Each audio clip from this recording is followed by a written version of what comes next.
오늘 본문 말씀 우리가 잘 아는 말씀 가운데 하나입니다. 오늘 먼저 20절부터 보면 예루살렘에 유월절을 지키러 올라왔던 헬라인 몇 사람이 빌립에게 예수님 만나고 싶습니다. 좀 만나게 해주세요. 부탁합니다. 그래서 빌립과 안드레가 예수님께 가서 그 이야기를 전하죠. 왜 헬라인들이 예수님을 만나고 싶어 했을까? 저희가 정확하게는 알 수 없지만 그러나 전후 상황을 보면 충분히 이해할 수 있습니다. 예수님께서 예루살렘에 오실 때에 수많은 군중들이 종려나무 가지를 흔들고 호산나 다윗의 자손이요. 그렇죠? 외치지 않습니까? 주의 이름으로 오시는 이스라엘의 왕이시여. 아마 그 모습을 보고 헬라인들은 예수님이 곧 이스라엘이 왕이 될 거라고 생각했던 것 같습니다. 사실 헬라인만이 아니라 예수님을 맞이했던 많은 군중들도 예수님이 이스라엘의 왕이 될 거라고 생각했습니다. 심지어는 제자들조차도 그렇게 생각했습니다. 그래서 예수님이 곧 영광을 얻으시겠다라고 생각했죠. 그러나 그들이 생각했던 영광은 세상의 영광이었습니다. 예수님께서 말씀하시고 예수님께서 구하시는 그런 영광이 아니었습니다. 오늘 말씀 우리가 23절 보면 예수님께서 인자가 영광 얻을 때가 되었다 그렇게 말씀하십니다. 이 영광은 하나님의 영광입니다. 세상의 영광과 전혀 다른 영광입니다. 세상의 영광은 자기를 높여서 얻는 영광입니다. 다른 사람보다 더 많이 가지고 다른 사람보다 더 큰 힘을 가지고 다른 사람보다 더 높아져서 얻는 영광입니다. 그래서 때로는 뭐예요? 다른 사람들을 짓밟기도 하고요. 심지어는 해하기도 합니다. 그런데 예수님이 말씀하시는 영광은 그 영광이 아닙니다. 예수님께서 인자가 영광 얻을 때가 되었다라고 말씀하시면서 그 영광을 어떻게 얻는지를 구체적으로 말씀하시는데요. 우리 그 다음 구절 앞에 있는 24절 말씀 읽겠습니다. 내가 진실로 진실로 너희에게 이르노니 한 알의 밀이 땅에 떨어져 죽지 아니하면 한 알 그대로 있고 죽으면 많은 열매를 맺느니라. 네, 예수님께서 말씀하시는 그 영광은 세상 영광하고 달라요. 세상 영광은 나를 높여서 얻는 영광입니다. 나를 내세우고 안 되면 힘으로라도 빼앗는 영광입니다. 근데 지금 예수님이 말씀하시는 영광은 어떤 영광이에요? 죽는 거예요. 그래서 예수님께서 한 알의 밀을 비유로 말씀하십니다. 한 알의 밀이 땅에 떨어져 그대로 있으면 아무 열매도 없지만 그런데 그 열매가 그 밀알이 썩으면 많은 열매를 맺는다. 지금 예수님께서 이 한 알에 썩어지는 미랄, 죽는 미랄을 말씀하신 게 왜 그래요? 곧 예수님이 십자가에서 죽으실 것을 말씀하시는 겁니다. 그런데 예수님의 죽음은, 십자가의 죽음은 끝이 아니죠. 예수님께서 부활하시고요. 승천하십니다. 그런데 그 하나님의 영광, 그 부활의 영광, 승천의 영광 얻기 위해서는 먼저 뭐 하셔야 돼요? 죽어야 됩니다. 그래서 세상 영광을 얻는 방법과 하나님의 영광을 얻는 방법은 전혀 달라요. 여러분 오늘 이 시간에 예배드리는 여러분들 안에는 분명히 하나님의 영광을 원하시는 마음들이 있을 겁니다. 우리는 세상의 영광이 얼마나 헛된 줄 압니다. 예수님께서 마태복음 16장 26절에서 이렇게 말씀하십니다. 사람이 만일 온 천하를 얻고도 제 목숨을 잃으면 무엇이 유익하리요? 사람이 무엇을 주고 제 목숨과 바꾸겠느냐? 여러분 세상 영광의 극치는 뭡니까? 온 천하 얻는 겁니다. 그죠? 온 천하 얻으면 최고의 영광을 얻은 거예요. 근데 주님은 아주 중요한 말씀을 하세요. 그런데 너 세상 영광 얻었다고 하자. 온 천하 얻었다고 하자. 너 목숨을 잃으면 무슨 소용이 있니? 여기서 목숨을 잃는다는 건 뭐예요? 영원한 생명을 잃어버리는 것이죠. 여러분, 어떤 영광 구하고 있습니까? 세상 영광을 구하는 사람에게 오늘 말씀은요, 달갑지 않은 말씀입니다. 아니, 이해 못할 말씀입니다. 아니, 세상이 이렇게 좋은데, 돈이 얼마나 좋은데, 권력이 얼마나 좋은데, 아니, 이 좋은 세상 영광을 놔두고 뭐 하나님의 영광을 구해? 눈에 보이지 않는 그 영광을? 아니, 하나님의 영광을 구한다고 낮아져? 아니, 낮아지는 것도 억울한데 죽어? 도저히 세상의 영광을 구하는 사람에게는 오늘 말씀은 이해할 수 없는 말씀입니다. 혹시 여러분이 오늘 이 말씀을 들으면서 마음에 불편함이 있다면 사실 그분은 세상의 영광을 구하시는 분입니다. 여러분, 오늘 말씀 보면 세상의 영광을 구하는 자는 자기의 생명을 사랑한다 그랬어요. 우린 다 기본적으로 자기 생명 사랑하는데 이게 무슨 말입니까? 자기의 생명을 사랑한다는 게 뭐예요? 이것은 그냥 우리의 육신의 생명을 말씀하는 게 아닙니다. 자아를 얘기하는 겁니다. 여러분, 우리 안에는 자아가 있습니다. 자아가 뭐예요? 한마디로 얘기하면 내가 주인 노릇하고 싶어하는 마음입니다. 여러분, 태어나면서부터 우리는 다 이 마음을 가지고 삽니다. 2살짜리, 3살짜리 아이도요, 지 고집대로 하려고 그래요. 그래요, 안 그래요? 여러분의 아이들은 너무나 착하셔서 안 그러셨던 것 같습니다. 근데 저희 집 애들은요, 보니까 2살, 3살 아이 조그만한 것들이요, 지가 잘났다고, 지가 맞다고, 지 고집대로 하려고 그래요. 그래서 안 되면 뭐예요? 울죠. 울어도 안 되면 뭐예요? 뒤집어지죠. 야, 아니, 2살짜리, 3살짜리 지가 뭐 알아요, 도대체? 지가 맞대요. 지가 원하는 대로 해야 된대요. 도대체 그 고집, 내 마음대로 하고 싶어하는 그 자아, 그게 어디서 나오는 거예요? 누가 가르쳐주지도 않았잖아요. 배운 적도 없잖아요. 그게 바로 우리 안에 있는 원죄입니다. 여러분, 내 생명을 사랑한다는 건 자아를 사랑하는 거예요. 그게 뭐예요? 내 마음대로 하고 싶은 거예요. 내 기분대로, 내 감정대로, 내 욕심대로 살고 싶은 거예요. 그러다 조금만 누가 건드리면 뭐예요? 폭발하는 겁니다. 왜 나 무시해? 참을 수 없는 거예요. 여러분, 이렇게 자아가 이끄는 삶, 자기 생명을 사랑하는 삶의 마지막이 뭔 줄 아세요? 잃어버릴 것이라 그랬어요. 뭘 잃어버리는 거예요? 영생을 잃어버려요. 여러분, 우리가요, 예수 믿는다고 말하면서도 내 자아를 사랑하고 내 육신의 생명을 사랑하고 내 마음대로 내 고집대로 살아가면 영원한 생명을 잃어버린다고 주님은 분명히 말씀하세요. 세상의 영광을 구하는 것은 자기의 생명을 사랑하는 것입니다. 자아를 따라 사는 인생입니다. 그러나 하나님의 영광을 구하는 건 뭐예요? 자기의 생명을 미워하는 것입니다. 그 말은 뭐예요? 이제는 자아를 미워하고 내 마음대로, 내 기분대로, 내 감정대로 살고자 하는 나를 미워하고 내 안에 주 되신 예수 그리스도에게 순종하는 삶입니다. 그것이 자기의 생명을 미워하는 삶입니다.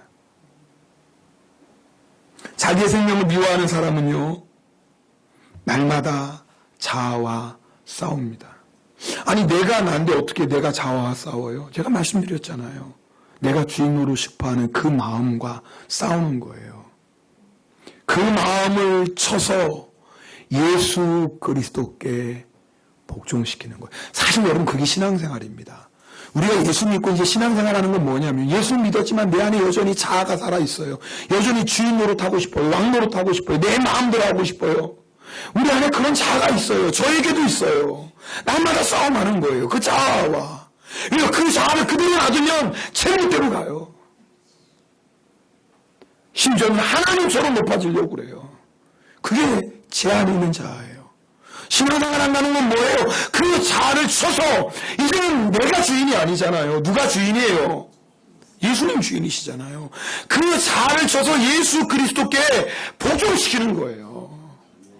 그게 신앙생활입니다. 여러분 속지 마세요. 내 마음대로 하고 싶고 내 기분대로 하고 싶고 내 감정대로 하고 싶은 게 진짜 나 아닙니다.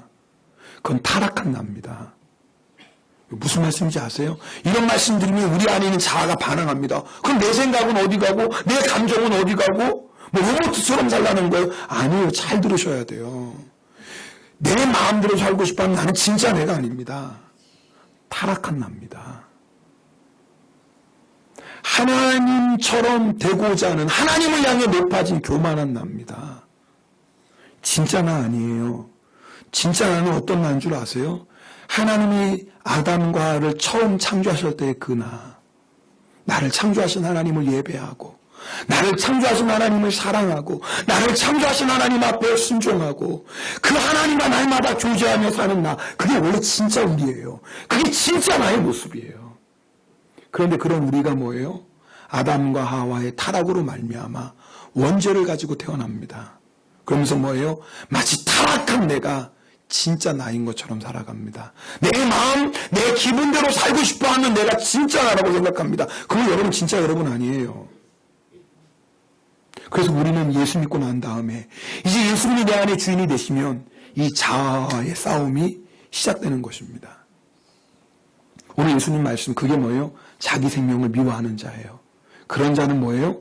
생명을 보존하리라. 무슨 말씀입니까? 영원한 생명을 얻는다 그 말이에요. 오늘 말씀 앞에서 여러분이 정말 원하는 것이 무엇인지를 확인해 보세요. 여러분 오늘 이 예배 드릴 때 오늘 주일이니까 그래도 교회는 가야지 뭐. 그 예배는 드려야지 뭐. 이런 마음으로 앉아 계신 분이 있다면 너무 안타까운 겁니다.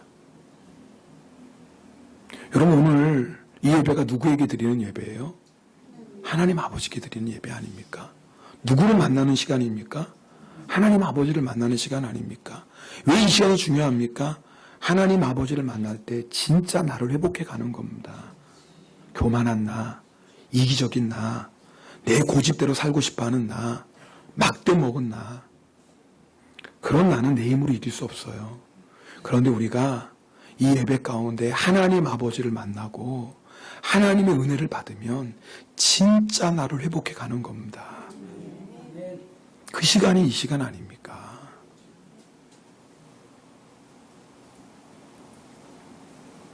사실 우리는 이미 죽은 자들이에요. 성경은 이미 우리가 죽었다라고 말씀하세요. 우리 갈라디아서 2장 20절 말씀 여러분 다 외우시는 말씀인데 우리 같이 읽겠습니다. 내가 그리스도와 함께 십자가에 못 박혔나니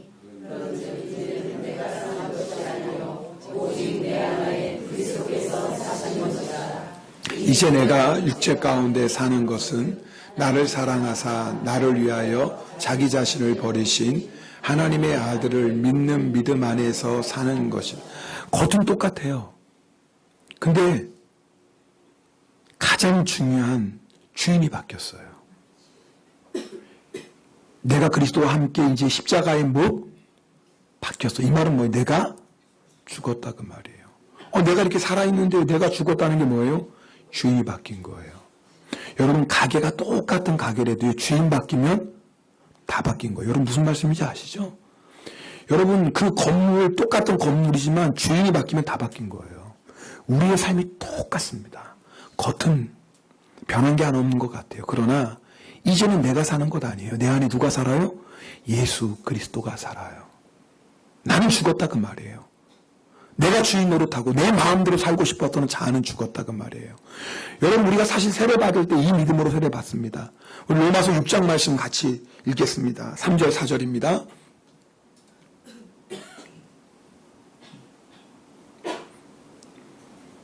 같이 읽습니다. 무릇 그리스도 예수와 합하여 세례를 받은 우리는 그의 죽으심과 합하여 세례를 받은 줄을 알지 못하느냐? 그러므로 우리가 그의 죽으심과 합하여 세례를 받음으로 그와 함께 장사되었나. 네, 여기까지요. 네. 이미 우리 예수 믿는 사람 뭐 했어요?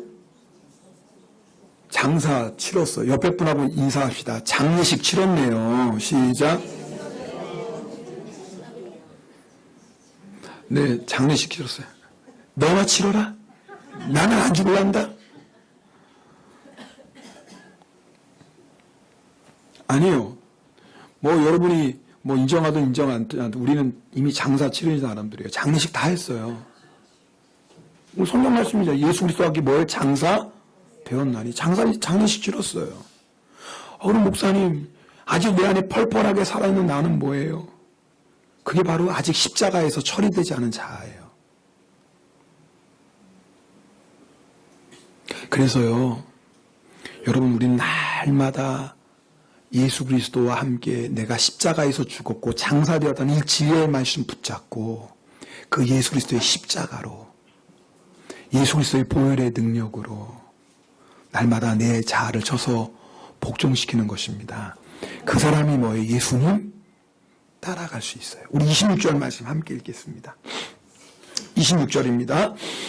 사람이 나를 섬기려면 나를 따르라. 나 있는 곳에 나를 섬기는 자도 거기 있으리니 사람이 나를 섬기면 내 아버지께서 그를 귀히 여기시니. 여러분, 예수님 믿는 게 뭐냐면 여기 나를 섬기려면, 이 말은 뭐 예수님 믿는다 그 말이에요. 예수님 섬긴다는 우리가 예수님이 뭐예요? 종이 되었다라는 거예요. 우리가 예수님 주님이라고 부르잖아요. 그러니까 우리가 이제는 예수님을 섬기는 자가 되어서 그럼 반드시 뭐 예수님 따라가야 돼요. 그럼 예수님 따라가는 게 도대체 뭐예요? 오늘 우리 읽었잖아요. 예수님 따라가는 게 뭐예요? 죽는 거예요. 오늘 이 말씀은 바로 그거예요. 예수님 따라가는 거 한마디 죽는 거예요. 나 죽는 거예요. 이제 나 없는 거예요. 이제 예수님이 죽는 거예요. 나 썩어지는 거예요. 낮아지는 거예요. 희생하는 거예요. 섬기는 거예요. 그게 예수님 따라가는 거예요. 그거 외에는 다른 길 없어요. 여러분, 둘밖에 없어요.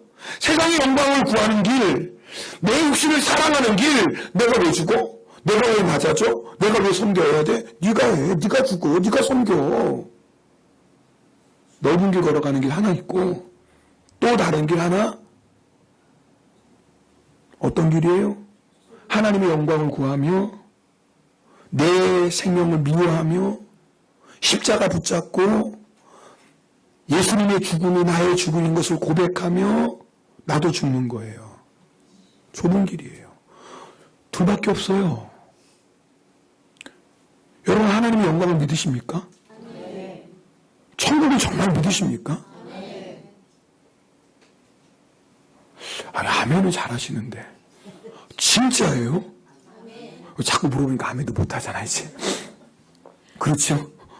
그 다음에 나올 말이 무서워. 아멘 일단 하긴 했는데 그 다음에 제가 물어볼 게 뻔하죠. 그럼 죽으셨어요? 그럼 죽으셨어요? 아니, 분명히 하나님의 영광 믿는다고 그랬잖아요. 영원한 하늘나라 믿는다고 그랬잖아요. 그럼 예수님 따라가는 길밖에 없잖아요. 예수님 따라가는 길이 뭐예요? 죽는 거예요. 죽으셨어요?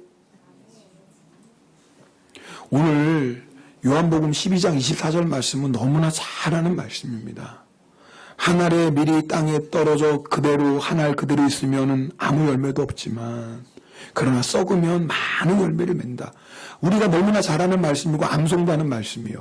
그런데 너무나 잘 아는 말씀이지만 이 말씀처럼 우리가 순종하는 말씀도 없어요. 그러니까 어떤 문제가 생겨요? 열매가 없는 거예요. 여러분, 우리가 예수 믿을 때 반드시 두 가지 열매를 맺어야 됩니다. 첫 번째는 성령으로 인한 내 안의 열매예요. 내가 예수님 닮아가는 거예요. 그래서 사랑과 희락과 화평과 오래 참음과 자비와 양성과 충성과 온유와 절제, 이 다 예수님 모습 아닙니까? 이 모습으로 내가 변해가는 거예요. 우리가 맺어야 될 내적 열매예요. 근데 여기서 오늘 예수님 말씀하신 열매는 그것만 말씀하시는 게 사실은 뭐예요? 예수님께서 십자가에서 죽으심으로 말미암아 수많은 사람들이 구원받습니다. 바로 그 열매예요. 그러니까 내가 정말 예수님을 믿고 죽으면 반드시 나는 다른 사람들에게 선한 영향을 미치게 되어 있어요. 교회 안에서 덕을 세우는 사람이 돼요. 내가 예수 믿고 예수님밖에 죽었어요. 나는 그거밖에 한 게 없어요. 예수 믿고 내가 십자가에서 죽은 것을 고백하고 인정했어요. 그러니까 어떤 일이 나타나면 내 안에 예수님이 역사하시는 거예요. 내 안에 계신 예수님이 나를 통해서 역사하시기 시작하니까 뭐예요? 나를 통해서 선한 영향력이 나타나기 시작해요. 나를 만나는 사람들이 변화되네요. 나를 통해서 예수님을 만나네요. 나를 통해서 인생이 바뀌네요. 그것뿐만인가요? 내가 가는 곳곳마다 내 주변에 구원의 역사가 일어나네요. 나를 통해서 예수 믿지 않는 사람들이 나를 보고 나를 통한 예수 그리스도의 복음을 듣고 예수님을 믿고 구원받네요. 이것이 죽는 자가 맺는 열매예요. 아니, 죽으면 반드시 맺게 되는 열매예요. 여러분에게 열매가 있습니까? 장례식 치렀으면 반드시 열매가 나타나야 돼요. 근데 우리가 예수님 5년, 10년, 20년 믿고, 아니 반평생을 믿었는데도 여전히 그런 열매를 제대로 맺지 못한다면 지금 뭐가 문제인 거예요? 여전히 안 죽는 거예요. 이미 우리 십자가에서 죽었다고 말은 하지만 여전히 내 자아 따라 사는 거예요. 여전히 아멘 아멘 하지만 속으로는 내가 왜 죽어요? 내가 왜 섬겨야 돼요? 내가 왜 낮아져야 돼요? 내가 왜 희생해야 돼요? 나는 그거 싫어요. 여전히 그 자아를 붙잡고 살기 때문에 우리가 주님을 믿으면서도 아무 열매가 없습니다. 사실 여러분, 오늘 예배드리는 우리가 오늘 말씀대로 한 알에 죽는 미라 된다고 한번 해보십시오. 여러분, 우리 인생이 왜 안 변하고, 우리 가정이 왜 안 변하고, 우리 교회가 왜 안 변하고, 여러분, 내가 만나는 사람들 가운데 인간관계 안에 왜 주님이 구원의 역사를 안 누리시겠어요? 사실은 여전히 내 안에 있는 자아가 죽기 싫어하는 거예요. 오늘 여러분 말씀 앞에 내가 정말 십자가 예수님과 함께 죽었고 이제는 정말 예수님으로 사는지를 꼭 점검해 보셔야 돼요. 이거 여러분 점검하지 않고 그냥 교회만 왔다 갔다 하시면 무슨 소용이 있어요? 아, 오늘도 주일 예배 드렸네. 오늘도 주일 때웠어. 오늘 예배 왔다 갔다 했으니까. 여러분, 이렇게 신앙생활하면 안 된대요. 그럼 우리 주님 뭐라고 말씀하세요? 그건요, 자기 생명을 사랑하는 사람의 모습이지 자기 생명을 미워하는 자의 모습이 아니에요. 그렇게 여러분 평생 예수 믿으면 뭐합니까? 아무 열매도 없이. 제가 오늘 이 말씀을 준비할 때마다, 저는 요한복음 12장 24절 말씀을 대할 때마다 한 분의 생각이 나요. 아마 여러분하고 예전에 나눴던 이야기예요. 여러분, 한국이 개신교 복음, 선교사가 공식적으로 들어온 것은 1885년이에요. 그때 한국의 제물포, 지금 인천에 감리교 선교사님 하펜셀러, 장로교 선교사님 언더우드가 들어옵니다. 사실은 그게 뭐 어떤 분은 아니다, 그 전에 먼저 온 선교사님도 있다, 뭐 이렇게 얘기하지만 사실은 지금까지는 그게 공식적으로 한국의 선교사님, 개신교 선교사님이 들어온 날짜라 그래요. 그런데 한국 선교가 좀 특별한 게 있어요. 여러분, 이렇게 개신교 선교사님이 들어오기 전에 이미 성경 말씀을 읽고 예수님을 믿고 함께 믿음으로 교제하는 믿음의 공동체가 이미 있었어요. 그 이유가 있습니다. 선교사님이 들어오기 전 1885년, 19년 전, 1866년이죠. 미국의 선박, 미국 배 제너럴 셔먼호라는 배가요, 대동강을 타고 올라오면서 평양을 향해 올라오면서 통상 조약 맺자고 합니다. 무역하자, 그 말이에요. 그때는 한국은 뭐예요? 세국전쟁하고 있을 때 아닙니까? 그래서 이제 대동강을 거슬러 올라오는데 그게 어떤 배인지 조사해야 될 거 아닙니까? 그래서 중군 이현익이라는 사람이 그 배를 탑니다. 근데 아마 중간에 무슨 오해가 생겼는지 배에 탄 사람들이 이현익을 가두게 됩니다. 그러니까 군관이 화가 났죠. 마침 이 제너럴 셔먼호가 대동강을 타고 올라가 모래톱에 딱 배가 어떻게 걸린 거예요. 꼼짝을 못하게 된 거예요. 그 기회를 놓치지 않고 군관이 바로 그 상무에 나룻배에 나뭇가지와 솔잎까지 그 다음에 유황을 부어서 불을 붙여서 떠내려 보냅니다. 여러분, 그 배가 떠내려 와서 뭐예요? 제너럴 셔먼호에 딱 부딪히니까 어떻게 되겠어요? 불이 확 붙죠. 한순간에 붙죠. 결국 어떻게 됩니까? 그 배에 탔던 사람들이 다 뛰어내린 겁니다. 뛰어내릴 때 군관이 기다리고 있다가 한 사람씩 한 사람씩 처형하는 거예요. 근데 그 배에서 마지막 내린 사람이 있습니다. 토마스 선교사였어요. 이 제너럴 셔먼을 타고 전도하러 복음을 전하기 위해서 왔던 목사님이에요. 이분이 대동강 강변으로 올라오니까 마침 기다렸던 박충건이라는 사람이 이 선교사님을 죽이려고 합니다. 칼을 들어서. 근데 보세요. 보통 사람 같으면 어떻게 해야 돼요? 자기가 가지고 있는 칼로 싸우든지 아니면 뭐예요? 도망가든지 아니면 살려달라고 소리치는 게 맞지 않습니까? 근데 이 사람 보게 아니 자기가 죽이려고 칼을 들었는데 갑자기 자기 앞에 무릎을 꿇는 거예요. 그리고 고개를 숙이고 두 손을 높이 들고 이 책을 받으세요 그러는 거예요. 그게 뭐겠어요? 성경이었어요. 박충건이 토마스 선교사를 죽이려고 가다가 깜짝 놀란 거예요. 아니 지금 자기가 죽이려고 하는데 자기를 죽이려고 하는 사람 앞에서 무릎 꿇고 머리 숙이고 어떤 한 책을 높이 들고 받아달라고 그러니 너무나 황당하지 않습니까? 잠깐 멈췄어요. 그때 토마스 선교사가 마지막 하나님께 기도하고 다시 한번 박충건에게 이 책을 받으세요 합니다. 그러나 박충건은 책을 받지 않고 죽이지요. 곧 제너럴 셔먼 사건은 끝났어요. 그런데 그날 밤에 박충건이 집에 와서 자리에 누웠는데 잠이 안 오는 거예요. 왜요? 낮에 봤던 그 장면이 이해가 안 되는 거예요. 도대체 그 사람이 나에게 주려고 했던 책이 뭘까 도대체. 아니 뭐길래 자기를 죽이는 사람 앞에서 무릎 꿇고 머리까지 숙여서 두 손 높이 들고 나에게 받더라고요. 도대체 그게 뭐지? 너무나 궁금해서 잠이 안 오는 거예요. 그래서 그 밤에 동료들 몰래 대동강 강변으로 갑니다.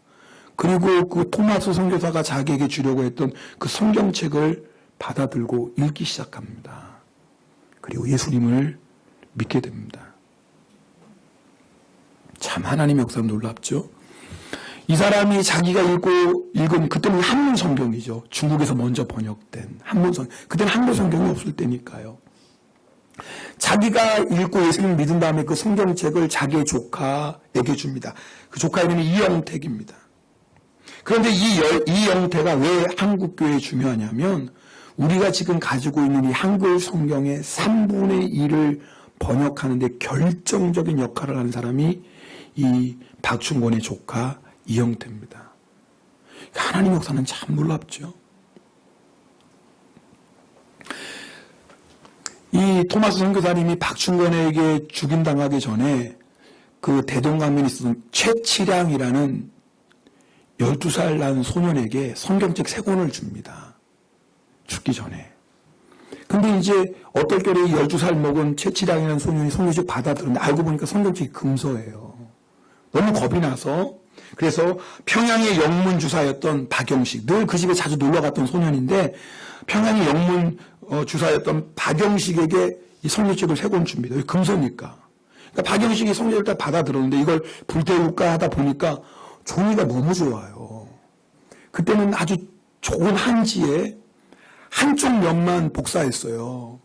인쇄된 거예요. 뒷면은 하얀색이죠. 그리고 여러분 아시는 딱지봉이라고 해서 그 끈을 풀면 한 장 한 장 낱장이 되는 거예요. 네. 그러니까 보니까 종이가 너무너무 좋아. 안 읽으면 되지 뭐, 금손인데 안 읽으면 되지 뭐. 종이가 너무 좋아서 뭐 했냐면 도배했어요. 집을. 종이도 너무 좋겠다. 뒷면은 깨끗하겠다. 이것처럼 도배하기 좋은 종이가 어디 있어요. 그래서 그냥 온 집을 도배를 싹 했어요. 박영식. 그래서 세계 최초의 성경으로 도배한 집이 박영식 집이에요.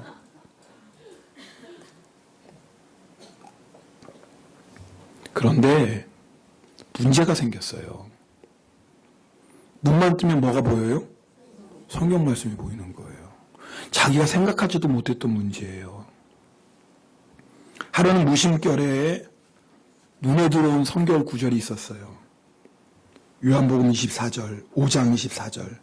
내가 진실로 진실로 너희에게 이르노니 내 말을 듣고 또 나 보내신 이를 믿는 자는 영생을 얻었고 심판에 이르지 아니하나니 사망에서 생명으로 옮겼느니라. 이 말씀이 싹 익혔는데 머리에서 떠나질 않는 거예요. 영생이 뭘까? 심판이 뭘까? 그렇지, 사람이 죽으면 다 끝나는 건 아닐 텐데 죽은 다음에 뭐가 있긴데 영생이 있어? 심판이 있어? 그럼 나는 어떻게 되는 거지? 그때부터요, 이 박영식이요, 고민에 쌓였어요. 그러면서 인생의 허무함을 느끼는 겁니다. 그러던 어느 날 집에 돌아와 또 무심코 천장 봤어요. 뭐가 보이겠어요? 제가 이 말씀 일단 이런 애가 우리 가정에 지금 예수 안 믿는 분들 있잖아요. 성령체를 그냥 다 도배해도 좋지 않을까. 근데 지금 건 너무 글씨가 작아서 그러지 마세요. 네.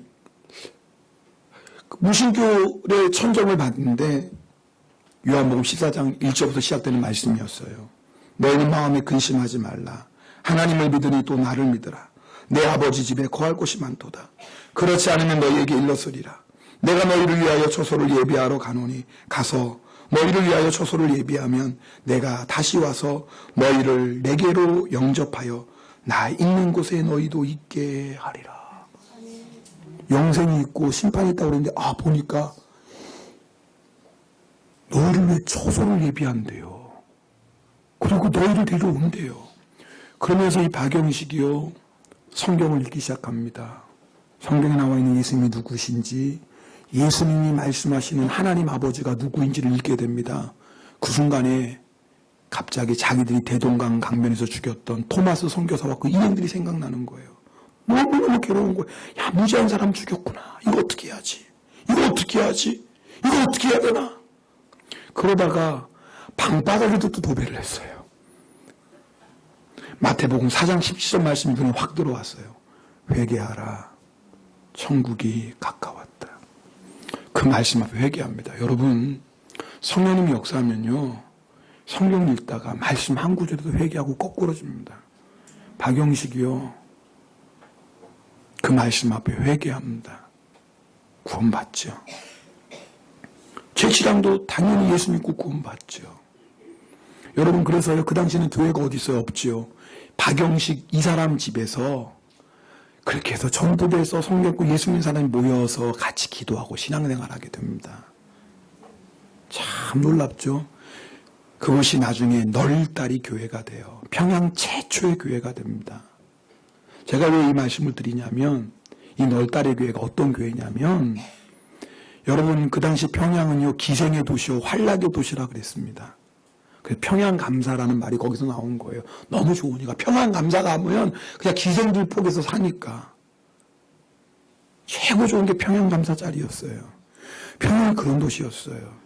그런데요, 그 평양이요, 동방의 예루살렘이 됩니다.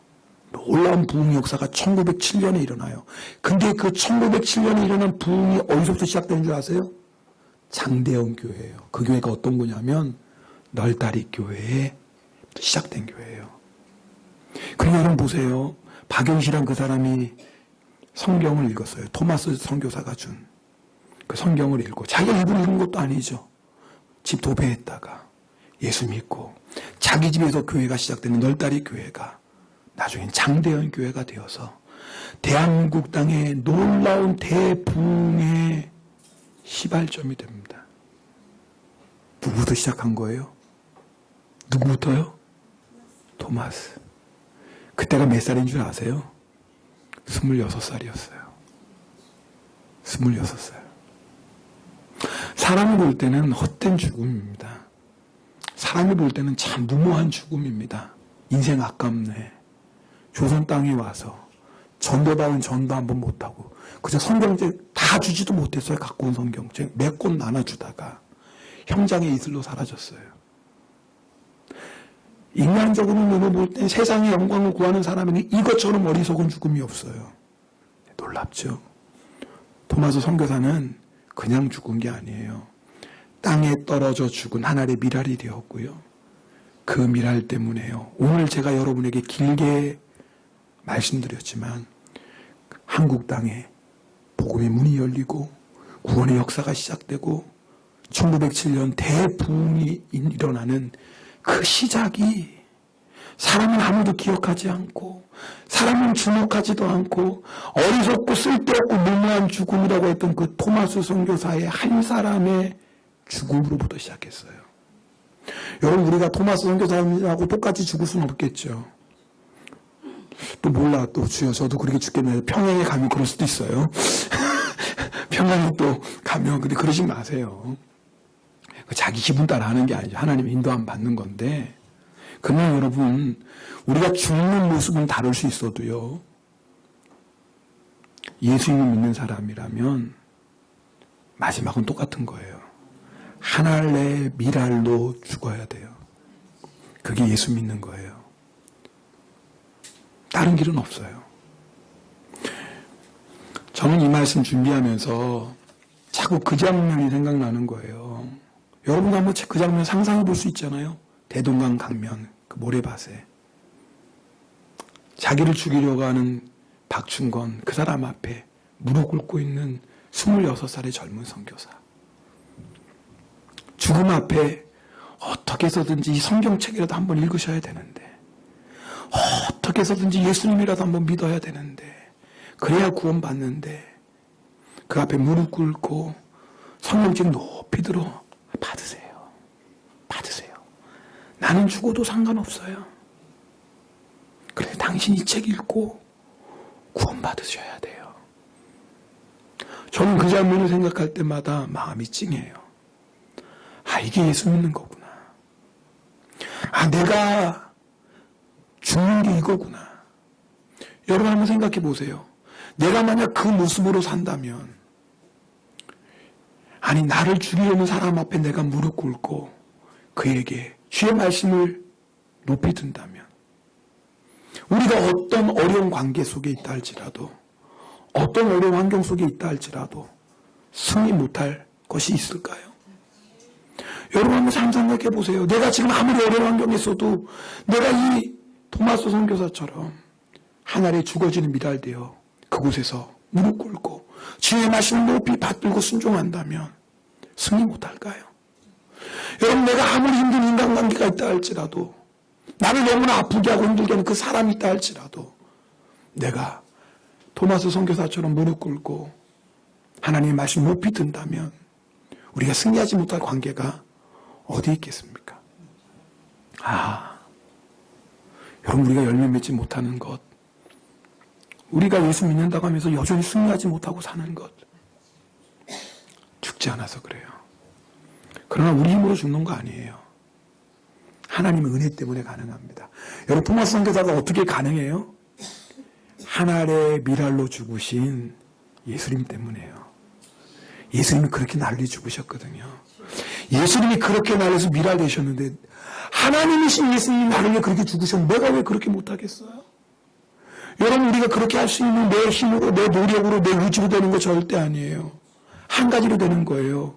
나를 위해서 십자가에서 죽으신 그 놀라운 예수님의 사랑을 내가 알면, 구주님을 만나면, 하나님이신 그 예수님께서 나를 위해 십자가에서 죽으셨는데 내가 못할 게 뭐 있어요? 그분 하늘 보좌까지 버리고 나를 위해 오신 분인데, 네, 하나님의 은혜를 우리가 알고 그 하나님의 은혜를 생각하면 우리도 다 그 은혜 때문에, 그 사랑 때문에 토마스 선교사처럼 하늘의 미랄, 죽는 미랄 될 수 있습니다. 오늘 그 은혜를 저희가 받아야 돼요. 정말 나를 위해 십자가에서 죽으신 예수님 오늘 만나야 돼요. 여러분, 오늘 이 시간에 그냥 왔다 거저 가지 마시고요. 오늘 정말 그 십자가의 주님, 오늘 여러분 내 마음에 영접하고, 혹시 그 사랑, 그 은혜 식어진 분이 있다면 주님 오늘 이 시간에 그 은혜와 사랑을 다시 나에게 부어주세요. 그리고 나도 땅에 떨어져 썩어지는 미랄 되게 해주세요. 우리 그런 마음으로 우리 이 찬송 같이 드리고 기도하도록 하겠습니다.